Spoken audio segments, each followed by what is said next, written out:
ನಮಸ್ಕಾರ ಫ್ರೆಂಡ್ಸ್, ಇವತ್ತು ನಾನೇನು ತೋರಿಸ್ತಾ ಇದ್ದೀನಿ ಅಂದರೆ ಎಳ್ಳು ಹೋಳಿಗೆ ಮತ್ತು ಶೇಂಗಾದ ಹೋಳಿಗೆ ಯಾವ ರೀತಿ ಮಾಡೋದಂತ ತೋರಿಸ್ತೀನಿ. ಬರ್ರಿ ನೋಡಿಲಿ, 1/4 ಪಾವ್ ಅಂದರೆ 1 kg ಅಷ್ಟು ಬೆಲ್ಲ ತೊಗೊಂಡ್ವಿ ಅಂದರೆ ಇಷ್ಟೇ ನಾವು ಶೇಂಗಾ ಬೀಜನ ತೊಗೋಬೇಕು. ಮತ್ತು ಎಳ್ಳನ್ನು ಇಲ್ಲಿ ನೋಡಿ, ನಾವು ಸೈಡಲ್ಲಿ ಎಳ್ಳನ್ನು ಹುರಿದು ಪುಡಿ ಮಾಡಿ ಇಟ್ಕೊಂಡಿದ್ವಿ. ಅದನ್ನೇ ಸ್ವಲ್ಪ ಬೆಲ್ಲ ಮತ್ತು ಸ್ವಲ್ಪ ಎಳ್ಳಿನ ಪುಡಿ ಹಾಕ್ಕೊಂಡು ಈ ರೀತಿಯಾಗಿ ರುಬ್ಕೊಂಡು ಬರಬೇಕು. ನೋಡಿ, ಬೆಲ್ಲ ಮತ್ತು ಎಳ್ಳು ಎರಡೂ ಸೇರಿಸ್ಕೊಂಡು ಮಿಕ್ಸಿಗೆ ಹಾಕ್ಕೊಂಡು ಈ ರೀತಿ ರುಬ್ಕೊಂಡು ಬನ್ನಿ. ನೋಡಿ, ಅದಕ್ಕೆ 1-2 ಏಲಕ್ಕಿನ ಜಜ್ಜಿ ಹಾಕಿದ್ದೀನಿ. ಚೆನ್ನಾಗಿ ಕಲಿಸ್ಕೊಳ್ಳಿ ಅದನ್ನು. ನೋಡಿ ಈ ರೀತಿಯಾಗಿ ಇದು ನೋಡಿ, ಕರಿ ಎಳ್ಳು ಮತ್ತು ಬಿಳಿ ಎಳ್ಳು ಎರಡನ್ನೂ ಸೇರಿಸಿದ್ದೀವಿ. ಈಗ ನೋಡಿ, ಸ್ವಲ್ಪನೇ ಬಿಸಿ ನೀರು ಹಾಕ್ಕೋಬೇಕು. ನೋಡಿ, ಅಲ್ಲಿ ನಮ್ಮ ಅತ್ತೆಯವರು ಕಲಿಸ್ತಾ ಇದ್ದಾರೆ. ನೋಡಿ, ಹೂರ್ಣನ ಬಿಸಿ ನೀರು ಸ್ವಲ್ಪನೇ ಹಾಕ್ಕೊಳ್ಳಿ, ಜಾಸ್ತಿ ಹಾಕ್ಕೊಂಡ್ರೆ ಭಾಳ ತೆಳ್ಳಗೆ ಆಗಿಬಿಡುತ್ತೆ ಅದು. ನೋಡಿ, ಬಿಸಿ ಇರಲಿ ನೀರು, ಸ್ವಲ್ಪನೇ ಹಾಕ್ಕೊಂಡು ಚೆನ್ನಾಗಿ ನಾದ್ಕೊಳ್ಳಿ ಅದನ್ನು, ಹೂರ್ಣನ.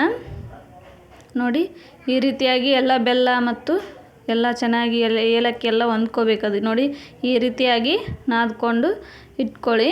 ನೋಡಿ, ಈಗ ಅದು 1 kg ಆಗಿದೆ ಇದು ಎಳ್ಳಿಂದು ಹೂರ್ಣ. ಈಗ ಅದಕ್ಕೆ ಹಿಟ್ಟನ್ನು ನಾವು ಅರ್ಧ kg ಆಗೋಷ್ಟು ಇದರಲ್ಲಿ ಅರ್ಧ ಮೈದಾ ಅರ್ಧ ಗೋಧಿ ಹಿಟ್ಟನ್ನು ಸೇರಿಸ್ಕೊಂಡು ನಾದ್ಕೊಂಡಿದ್ದೀವಿ. ಈಗ ನೋಡಿ ಈ ರೀತಿಯಾಗಿ ಹೂರ್ಣ ಮಾಡಿಕೊಂಡು, ನೋಡಿ ಹೋಳಿಗೆ ರೀತಿ ಯಾವ ರೀತಿ ಹೂರ್ಣನ ತುಂಬ್ಕೊಳ್ತೀವಿ ಅದೇ ರೀತಿ ಇದರಲ್ಲಿ ಕೂಡ ತುಂಬ್ಕೋಬೇಕು. ನೋಡಿ ಈ ರೀತಿಯಾಗಿ ಎಳ್ಳಿಂದು ಹೂರ್ಣನ ಅದರಲ್ಲಿ ಹಾಕ್ಕೊಂಡು ಚೆನ್ನಾಗಿ ಈ ರೀತಿ ಮಾಡ್ಕೊಂಡು, ನೋಡಿ ಅದನ್ನೇ ಹಿಟ್ಟು ಹಚ್ಕೊಂಡು ಲಟ್ಟಿಸ್ಬೇಕು ಅದನ್ನು.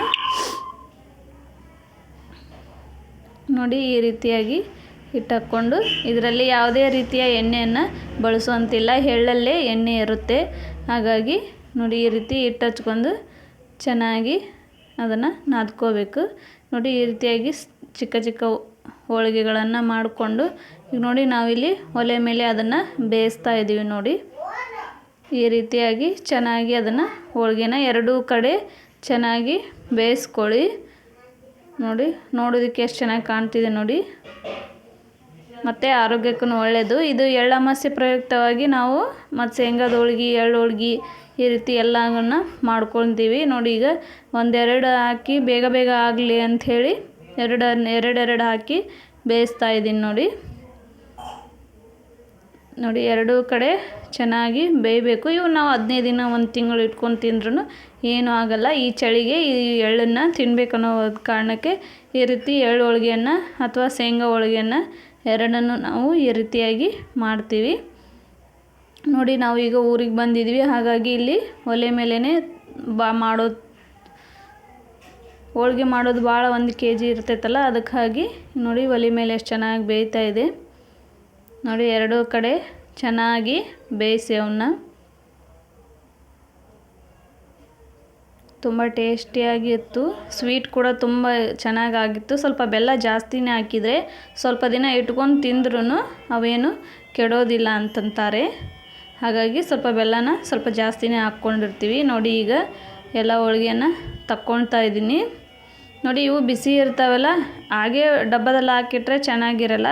ಹಾಗಾಗಿ ನಾವು ಇಲ್ಲಿ ನಮ್ಮ ಉತ್ತರ ಕರ್ನಾಟಕದ ಕಡೆ ಏನು ಮಾಡ್ತೀವಿ, ಬಿಸಿ ಹೋಳಿಗೆನ ಈ ಥರ ಒಂದು ಕಾಟನ್ ಬಟ್ಟೆನ ಹಾಸಿಬಿಟ್ಟು ಎಲ್ಲನೂ ಆರೋದಕ್ಕೆ ಹಾಕ್ತೀವಿ. ಆನಂತರ ಒಂದು ಡಬ್ಬದಲ್ಲಿ ಸ್ಟೋರ್ ಮಾಡಿ ಇಟ್ಕೊಳ್ಬೋದು. ನೋಡಿ ಇಷ್ಟೆಲ್ಲ ಆಗ್ಯಾವ ನೋಡ್ರಿ. ಇಲ್ಲಿ ಹೆಂಗೆ ನಾವು ಗಾಳಿಗೆ ಹಾರಾಕಿಟ್ಟಿವಿ ನೋಡ್ರಿ ಎಲ್ಲ ಇವು ಎಳ್ಳು ಹೋಳ್ಗೆ ನೋಡ್ರಿ